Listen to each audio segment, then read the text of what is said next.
Bien, merci beaucoup de me recevoir ici, je suis très content de venir. Je représente ici À nous la démocratie, donc je m'appelle Pierre Haroche. Je suis membre d'À nous la démocratie depuis sa fondation en 2017. Et À nous la démocratie, en réalité, travaille sur cette question depuis le début, puisque c'était déjà dans notre programme électoral de 2017, le référendum d'initiative citoyenne. Si, par contre, je trouve que tes questions sont trop longues, je te ferai ce geste-là ou quelque chose comme ça. Super. Et puis si tu peux prendre du temps, je te ferai, vas-y. Ok. C'est parti. Alors, selon vous, quels sont les différents types de RIC que vous proposez? Est-ce que vous pouvez nous les détailler brièvement? Est-ce que vous faites une distinction entre le niveau national et local? Et si oui, pourquoi et comment?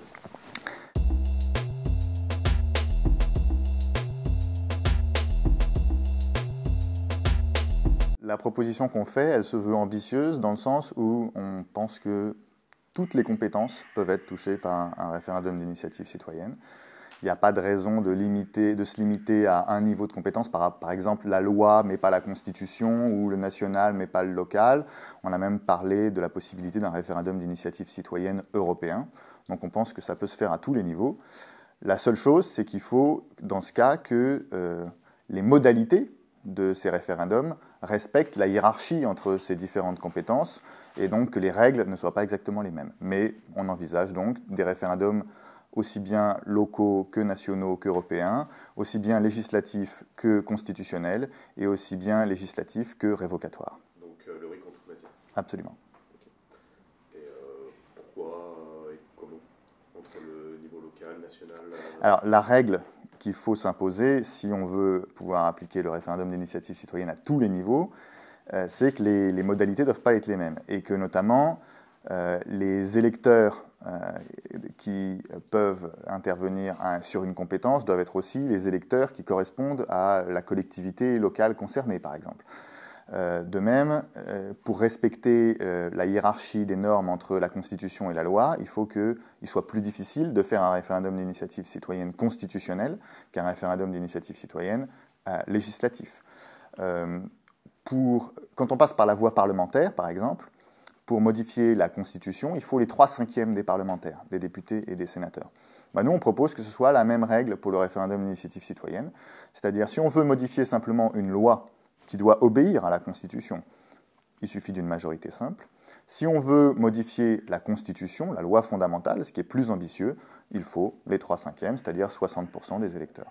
Donc, c'est la même, on peut toucher à tous les sujets, mais la hiérarchie doit être respectée avec des niveaux d'exigence qui sont un peu différents. 60% des électeurs ou des votants?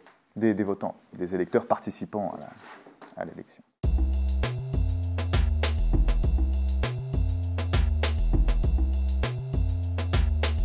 C'est un peu ce qu'on a commencé à expliquer, c'est-à-dire il faut que, par exemple, on ne puisse pas proposer un référendum d'initiative au niveau local si ça ne correspond pas à des compétences locales de la collectivité concernée.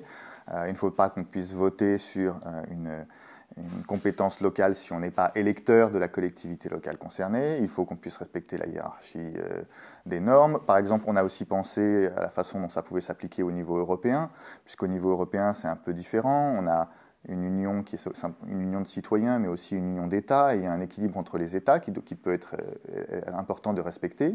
Et on a pensé qu'un référendum législatif, un référendum d'initiative citoyenne législatif au niveau de l'Union européenne aurait à respecter une double majorité, c'est-à-dire la majorité des citoyens, mais aussi la majorité des citoyens dans une majorité d'États, ce qui correspond, là encore, à la règle des lois ordinaires quand elles sont votées au Conseil de l'Union européenne. Il faut une majorité en termes de population et en termes d'État, et ce qui correspond à ce qui se fait en Suisse. Dans le cas d'une votation, il faut cette double majorité en termes de citoyens et en termes d'État. Donc voilà, on s'adapte aux règles propres de chaque niveau, mais aucun niveau n'est intouchable, selon nous, par l'initiative citoyenne.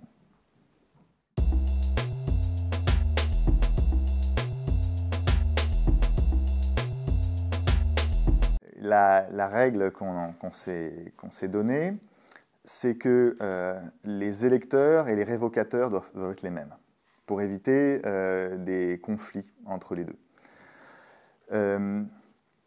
Donc, on doit pouvoir révoquer n'importe quel élu qu'on est capable d'élire.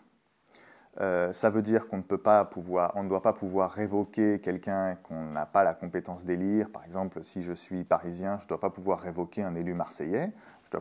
Mais si c'est un élu national, le président de la République, je dois pouvoir le révoquer de toute façon. Ça veut dire aussi qu'on envisage la révocation en un sens politique. Parce qu'il y a un débat aussi là-dessus. Il y a beaucoup de gens qui sont pour la révocation, mais qui considèrent que ça n'a de sens qu'à la suite d'un scandale moral, judiciaire, etc., pour se débarrasser de quelqu'un qui ne correspond plus aux standards éthiques d'un élu. Nous, on pense que ça peut aller plus loin et qu'on peut révoquer quelqu'un qui n'a rien fait de mal moralement ou d'un point de vue légal, mais qui simplement, politiquement, ne correspond plus aux attentes, aux préoccupations de ses citoyens, de ses électeurs. Et dans ce cas, c'est important que le collège des électeurs et des révocateurs soit le même, parce qu'il ne faut pas que des révocateurs révoquent un élu, mais qu'ensuite les électeurs le réélisent parce qu'ils ne sont pas d'accord avec les révocateurs. Donc on veut qu'il y ait cette identité des deux.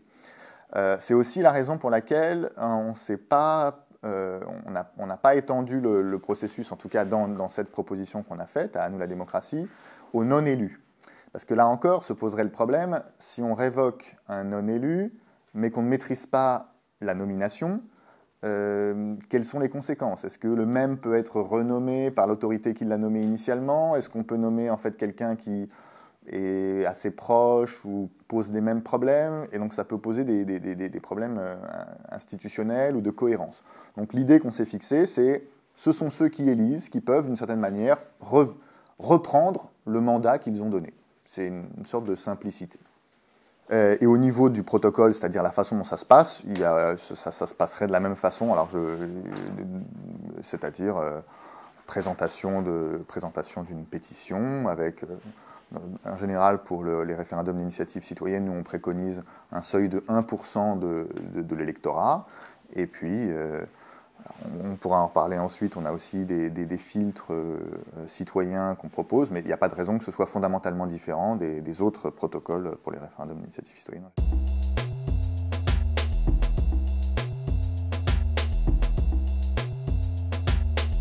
Alors pour nous, à partir du moment où on est électeur d'une collectivité, on doit pouvoir être à l'initiative d'un référendum d'initiative citoyenne dont les compétences sont celles de cette collectivité.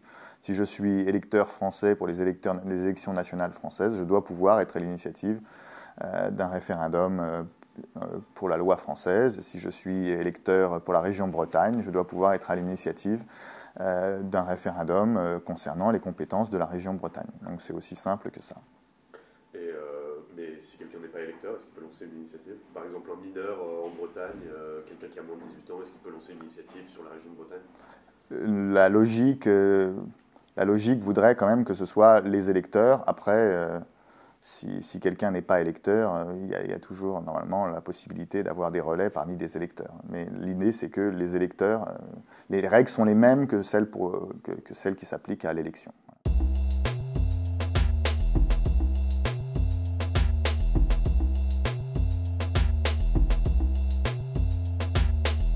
Pour nous, il ne doit pas y avoir de limite. Il ne doit pas y avoir de limite, comme on l'a dit, en termes de compétences, c'est-à-dire on pense qu'il peut y avoir des référendums législatifs, constitutionnels et même européens, idéalement. Et il ne doit pas y avoir de limite, encore moins en termes de matière. Si une question peut faire l'objet d'une loi votée par le Parlement français, elle peut faire l'objet d'un référendum voté par le peuple français. Il n'y a pas de raison de se limiter. La seule chose, c'est qu'il faut respecter des règles qui font que la hiérarchie de ces normes soit respectée, mais on peut toucher à tout.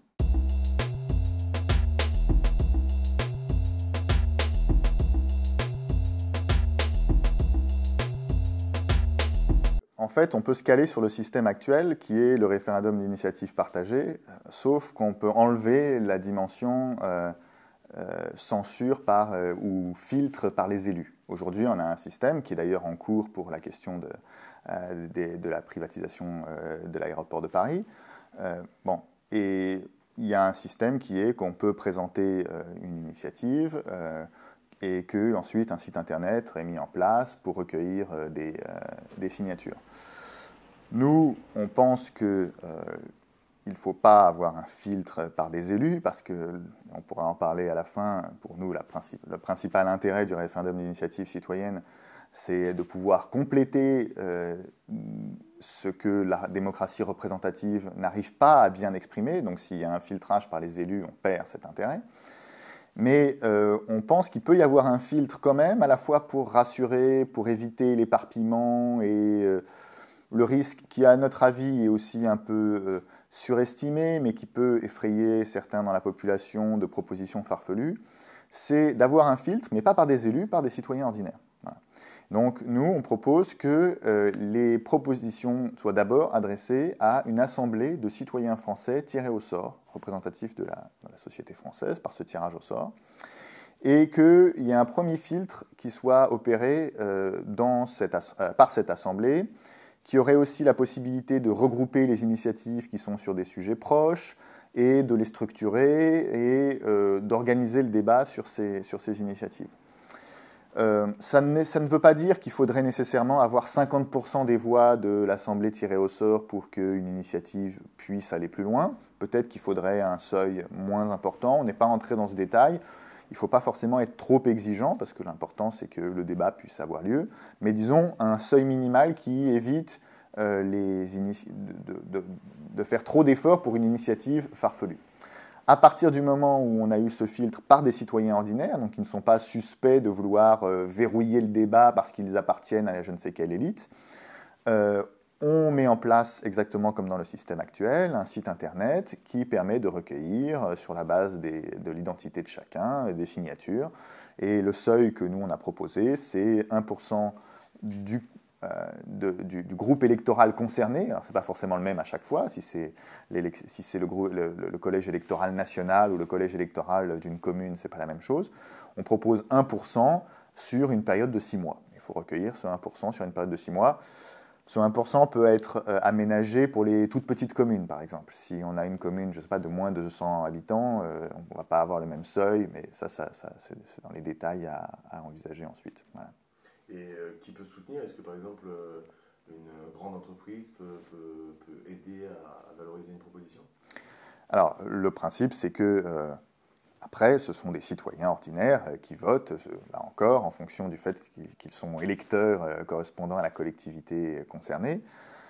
Les grandes entreprises, etc., ça, c'est une question relative à la campagne électorale ou à la façon ou une campagne de signature. De façon générale, pour les campagnes de signature ou la campagne électorale, nous, on est favorable à un encadrement des financements correspondant à l'esprit de ce qui se fait déjà, c'est-à-dire que seules les personnes physiques peuvent éventuellement financer des initiatives comme pour les élections, c'est-à-dire pas des entreprises, et qu'il y ait un plafond aux dons que chacun peut donner pour éviter qu'il y ait un impact trop grand des différences de fortune. Voilà.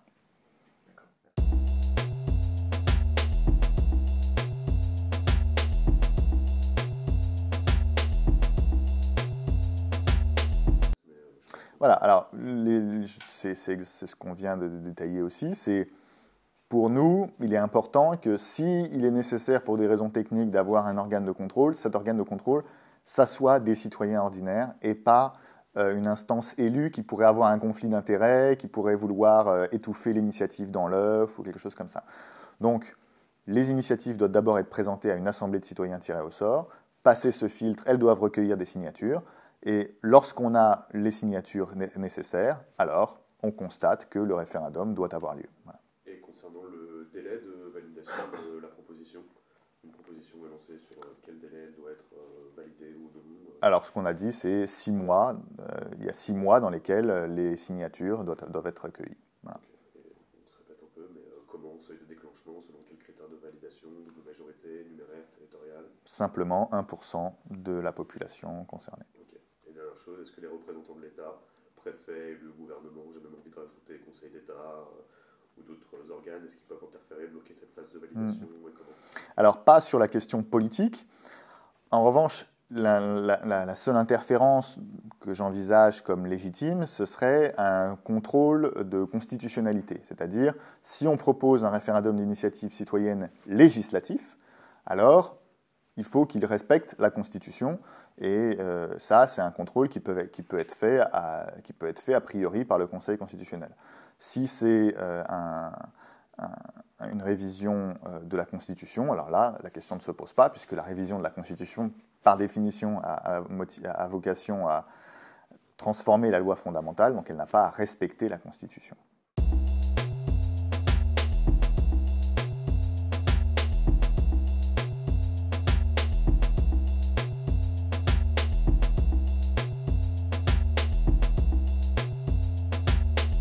C'est un débat intéressant parce que pour aujourd'hui, qui peut participer à une campagne référendaire, qui se fait distribuer du temps de parole, ce sont des partis politiques sur la base de leur représentativité. Ça a un avantage, ce système, parce que ça repose sur la représentativité des acteurs et pas simplement sur leur capacité à réunir de l'argent. Donc déjà, ça a un avantage. On veut éviter un système qui repose uniquement sur le financement. Mais en même temps, ça repose uniquement sur la représentativité des partis politiques. Or, un système comme le référendum d'initiative citoyenne qui vise à compléter le système représentatif par des mécanismes directs, il ne peut pas se limiter à ça. C'est pour ça, on pense aussi que l'Assemblée citoyenne tirée au sort peut avoir un rôle à jouer et notamment donner, suivant des modalités qui restent à définir, on n'est pas entré dans le détail, du temps de parole ou l'autorisation à participer à la campagne et à certaines associations qui concourent au débat sur le référendum d'initiative citoyenne.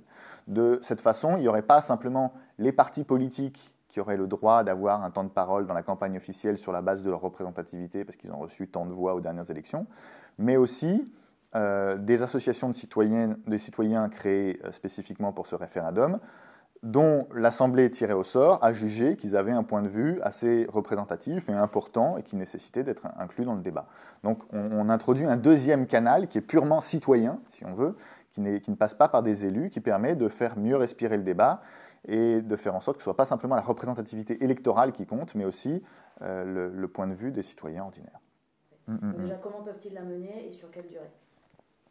Bon, là, on en revient à quelque chose qu'on a évoqué aussi, c'est-à-dire qu'on pense qu'il faut qu'il y ait une limitation à la fois de l'identité de ceux qui peuvent financer la campagne, que des personnes physiques, et des plafonds de financement.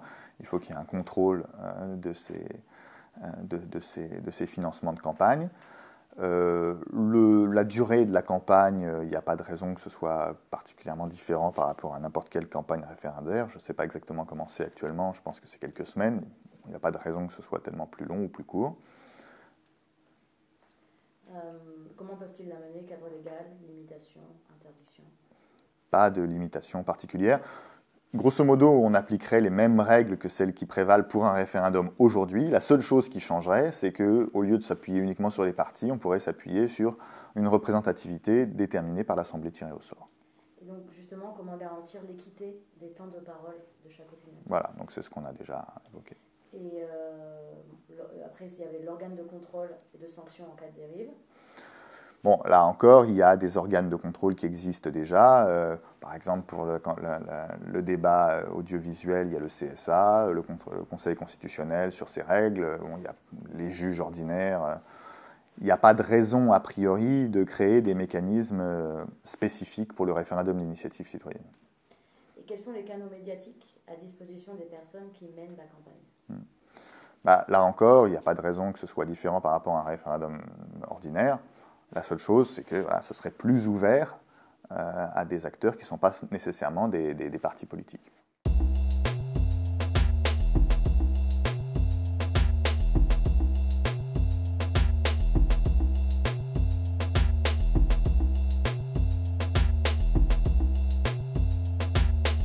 Qui peut voter, on l'a déjà évoqué. La date du vote, ce qu'on a proposé, c'est qu'il y ait une journée annuelle, qu'on pourrait appeler la journée citoyenne, qui serait consacrée au référendum d'initiative citoyenne. Ça éviterait qu'on en ait un peu qui soit éparpillé dans l'année et que ça favorise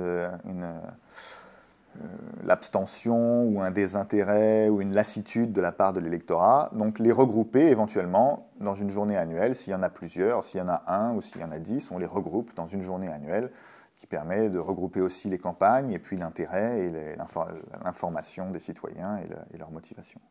Et quelle zone géographique est retenue pour le vote? Qui la fixe? Selon quels critères? Et sous quelle forme donc le vote a lieu? Physique, numérique, les deux, sur plusieurs jours? Ok. La zone géographique, pour nous, c'est impliqué par la proposition initiale. Si on veut modifier une loi nationale, c'est national. Si on veut si on veut faire une initiative relevant de compétences locales, c'est local, etc. Donc c'est vraiment la logique de l'initiative de départ qui prévaut. La suite. Sous quelle forme le vote a lieu? Physique? Bon, là encore, je ne pense pas. On peut débattre de la question du vote numérique, mais c'est un débat qui va bien au-delà du référendum d'initiative citoyenne. En France, on repose essentiellement sur un vote physique, papier. Bon, il n'y a pas de raison que la question se pose spécifiquement pour le RIC. D'accord. Et donc, est-ce qu'il y a-t-il des restrictions au vote qui peut annuler ou empêcher que le vote ait lieu? Des circonstances, selon quels critères? Non, il n'y a pas de raison. On ne peut pas annuler à la dernière minute une élection. Il n'y a pas de raison qu'on annule à la dernière minute un référendum. Donc, plusieurs questions peuvent-elles être posées le même jour? Voilà, oui. Et je pense que ça peut être justement un facteur de participation, puisque des gens qui sont très motivés par une question, finalement, pourraient être amenés à se prononcer sur d'autres pour lesquelles ils ne se seraient pas nécessairement déplacés, mais parce que toutes les questions sont posées en même temps, ils se déplacent. C'est quelque chose qu'on voit fréquemment aux États-Unis, notamment en Californie. Pendant une journée électorale, plusieurs questions sont posées à la fois et ça favorise effectivement la participation. Et sous quelle forme de scrutin, quel mode de scrutin ça se fera? Une réponse simple par oui ou non, un choix multiple ou par points, par exemple? Ça, il n'y a pas de raison que ce soit défini a priori. On peut être ouvert à des questions différentes. D'une certaine manière, c'est l'initiative de départ qui décide ça. Si on pense que c'est un choix qui implique pas simplement une réponse binaire, mais des réponses multiples, eh bien, ça peut être quelque chose qui est proposé dès le départ par l'initiative.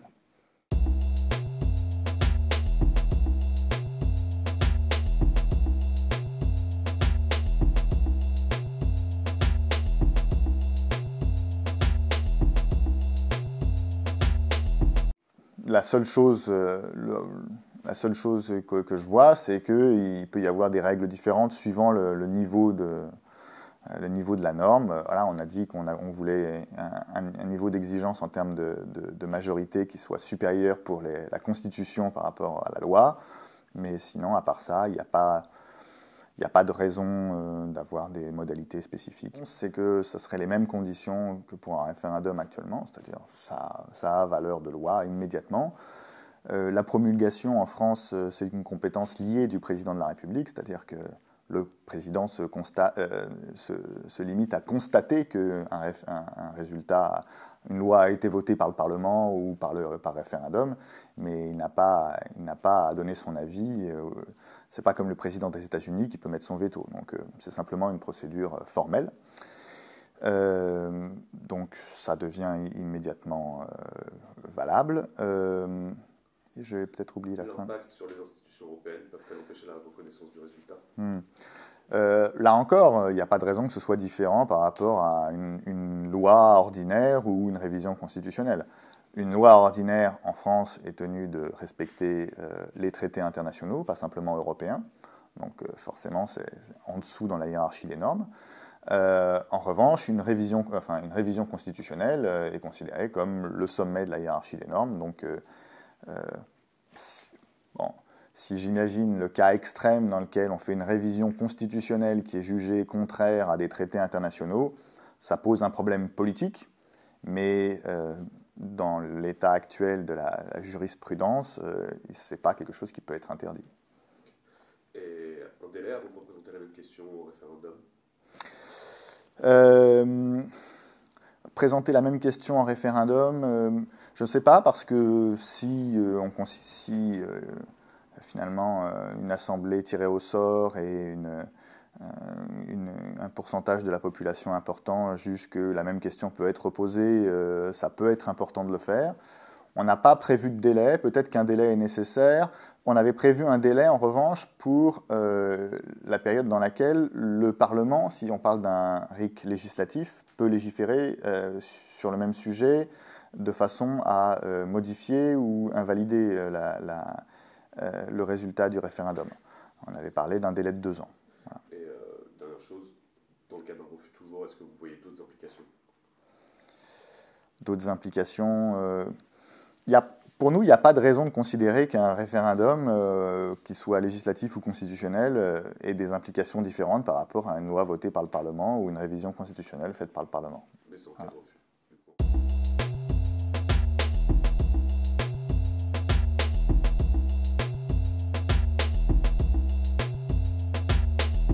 Bon, on a déjà évoqué ça, c'est-à-dire l'encadrement du financement, essentiellement.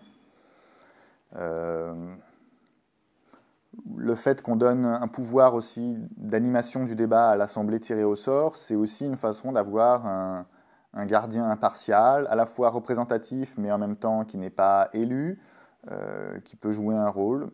Mais voilà, c'est essentiellement l'encadrement du financement pour nous qui permet de se prémunir de ces risques.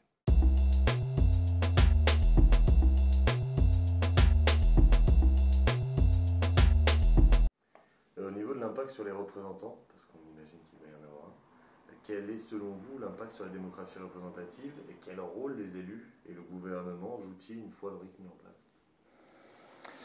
Alors, c'est un débat important. Des gens ont même dit que justement le RIC n'était pas une bonne idée parce que ça allait menacer la démocratie représentative. Nous, on envisage les choses différemment. On pense que la démocratie, c'est essentiellement un débat pluriel, un jeu de pouvoir et de contre-pouvoir.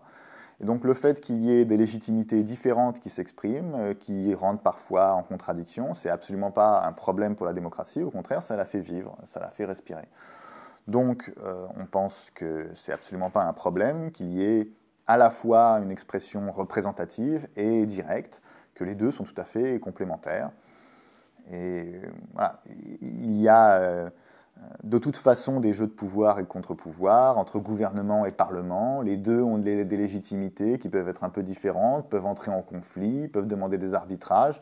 Là, c'est simplement le prolongement de ce système à un degré différent, en incluant le peuple, qui d'ailleurs déjà a un rôle à travers le référendum, même si ce n'est pas d'initiative citoyenne. Donc pour nous, ça ne modifie pas l'esprit de la démocratie dans laquelle on vit. Au contraire, ça prolonge son esprit et sa respiration. Ça ne chamboulera pas les élus? Ça les obligera peut-être à être plus attentifs à la parole des citoyens, aux préoccupations des citoyens, à être plus modestes aussi, et à considérer que ce n'est pas parce qu'ils sont élus qu'ils ont le monopole de la parole et de la représentation des intérêts de la société dans laquelle ils vivent, et qu'il y a aussi parfois des citoyens ordinaires qui peut-être en savent plus que sur les aspirations réelles de la société dans laquelle ils vivent. Voilà. Mais à part ça, on ne voit pas ça comme quelque chose de révolutionnaire.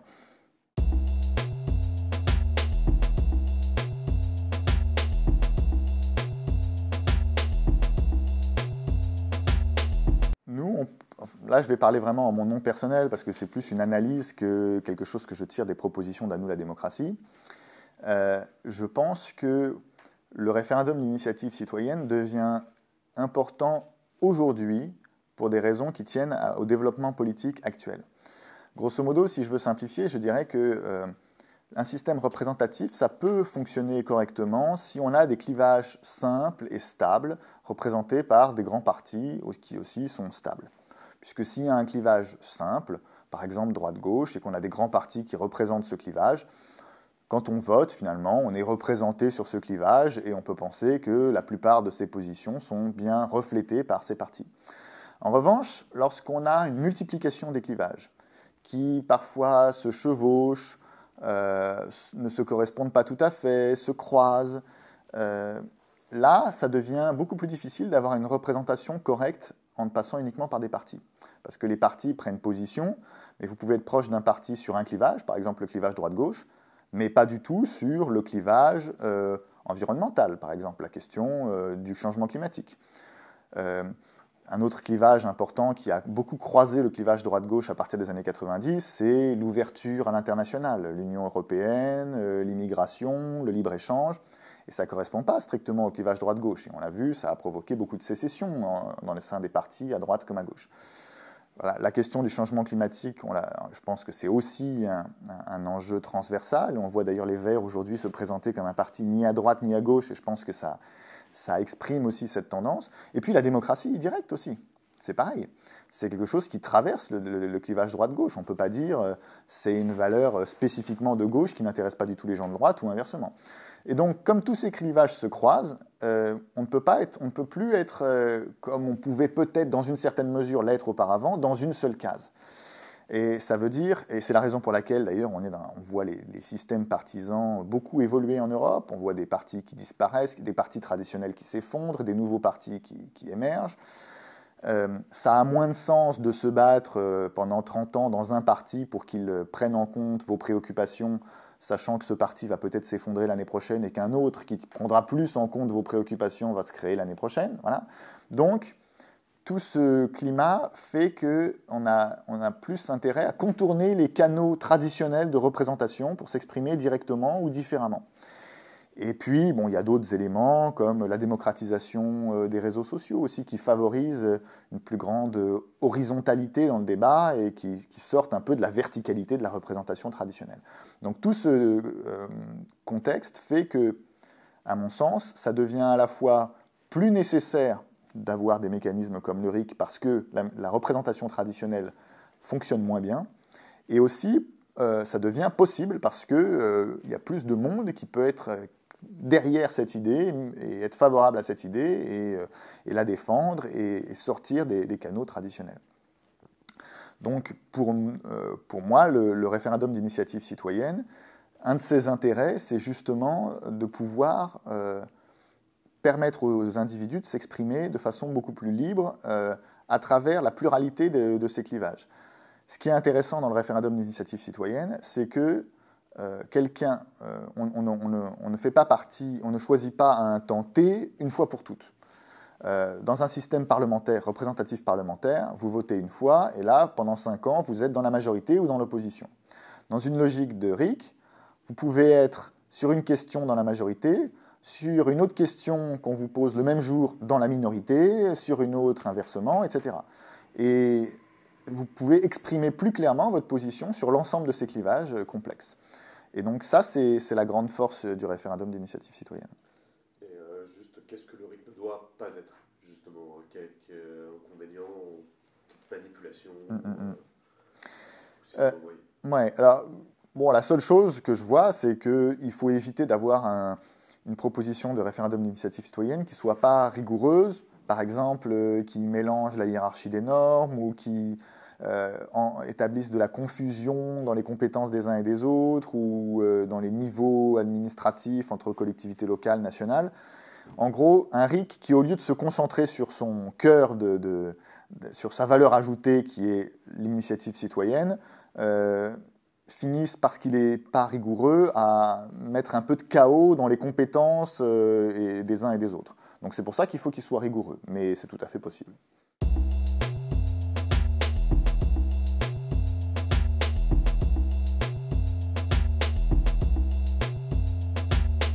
Il y a un premier piège à éviter que j'ai évoqué, c'est-à-dire le manque de rigueur qui pourrait donner l'impression que, à travers le RIC, on introduit un peu un chaos dans l'ordre juridique et que d'une certaine manière, si on veut éviter le chaos, il ne faut pas le RIC, mais on pense que c'est tout à fait... Le RIC peut être tout à fait rigoureux et donc c'est un point important.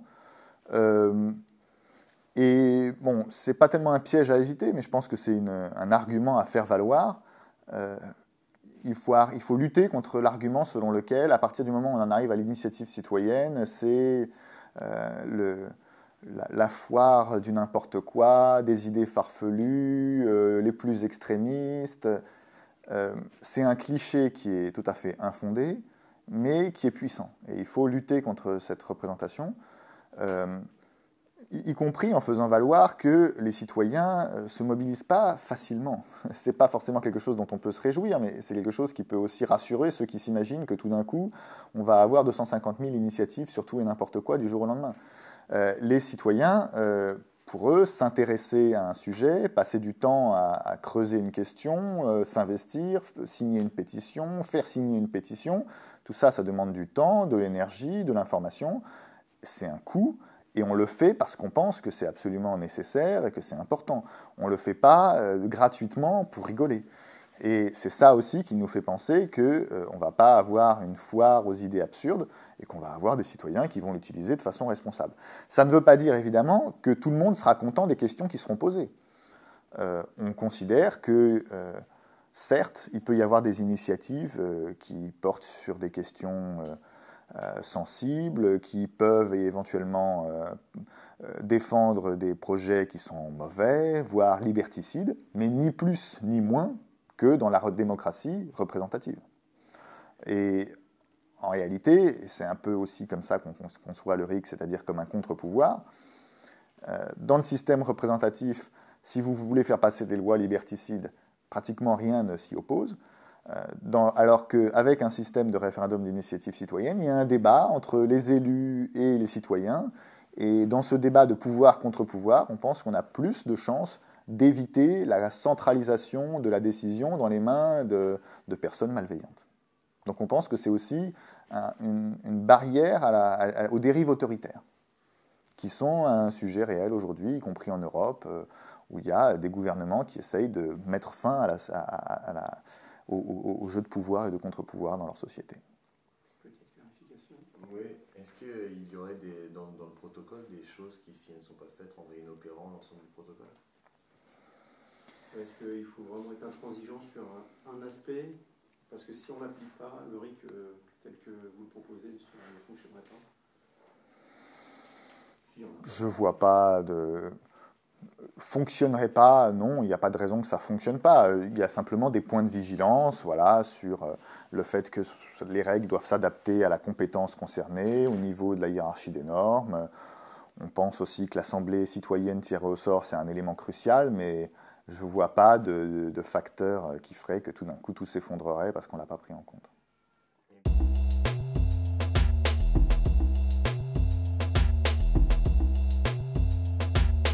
Je pense que c'est important, un élément important, c'est de montrer, c'est de diffuser l'idée que le RIC peut répondre à tout un tas de problèmes qui se posent dans la société actuelle, mais qu'en même temps, il faut dégonfler les peurs et les fantasmes qui peuvent être associés.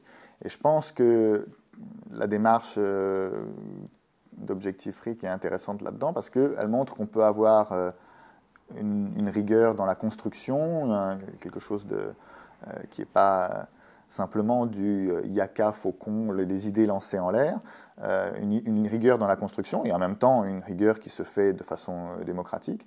Donc montrer que c'est quelque chose qui peut être traité avec sérieux et qui n'est pas forcément une initiative révolutionnaire au sens où elle chamboulerait tout et menacerait tous les équilibres démocratiques, mais où en réalité elle permet simplement de mieux faire vivre la démocratie dans laquelle on se trouve et de pallier les difficultés qui font que sur certains points elle ne fonctionne plus. Ça, c'est le point, je pense, sur lequel il faut insister. Après, voilà, je pense qu'on est à un moment où la société se demande encore est-ce qu'il faut aller au bout de cette idée. Je ne sais pas si on en est encore... si on a déjà convaincu la société française là-dessus, donc c'est encore un combat à mener, pas simplement sur quelles sont les modalités qu'il faudrait mettre en œuvre, mais sur ce que ça peut apporter. Et donc je pense que c'est important de continuer à faire vivre ce débat, parce que je pense que le sens de l'histoire est derrière nous de ce point de vue-là, parce que les difficultés auxquelles le référendum d'initiative citoyenne cherche à répondre ne vont faire que s'amplifier, vont continuer à se constater. La crise des systèmes partisans en France et en Europe de façon générale, elle ne fait qu'avancer. Et plus cette crise va avancer, plus les citoyens vont se poser des questions sur des mécanismes alternatifs d'expression, y compris de représentation. Si on parle du tirage au sort, qui est aussi une idée qu'on a voulu associer au RIC. Donc, on pense que l'intérêt va croître, donc il faut continuer à entretenir ce débat pour qu'au moment où on en arrive à une crise ou à un moment charnière qui fera que une fenêtre d'opportunité s'ouvrira, on ait quelque chose de sérieux qui ait pu convaincre un nombre important de gens et pas simplement des idées lancées en l'air qui finalement feraient une victoire à la Pyrrhus. C'est-à-dire, on est d'accord sur l'idée, mais comme c'était mal préparé, ça s'effondre parce que on se rend vite compte que les risques de chaos sont trop grands, etc. Voilà. Il faut préparer en fait ces risques en amont pour que le jour où l'occasion se présente, on ait quelque chose qui puisse rassurer tout le monde et sur lesquels les gens puissent se dire, bah, en fait, c'est une bonne solution, c'est une solution raisonnable, et ça l'est.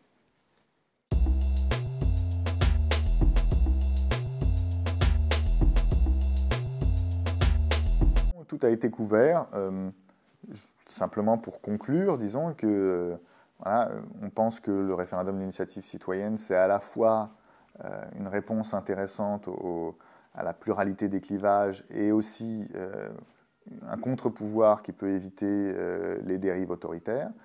On pense qu'il faut l'appliquer de façon à la fois ambitieuse, c'est-à-dire tous les sujets, tous les niveaux de compétences, en tout cas on peut le vouloir, mais qu'en même temps il faut le faire de façon rigoureuse, c'est-à-dire tenir compte de la spécificité des normes concernées, et y compris avoir des filtres, comme l'Assemblée citoyenne tirée au sort, mais garder cette ambition que le filtre soit un filtre citoyen et non pas un filtre élitiste, disons.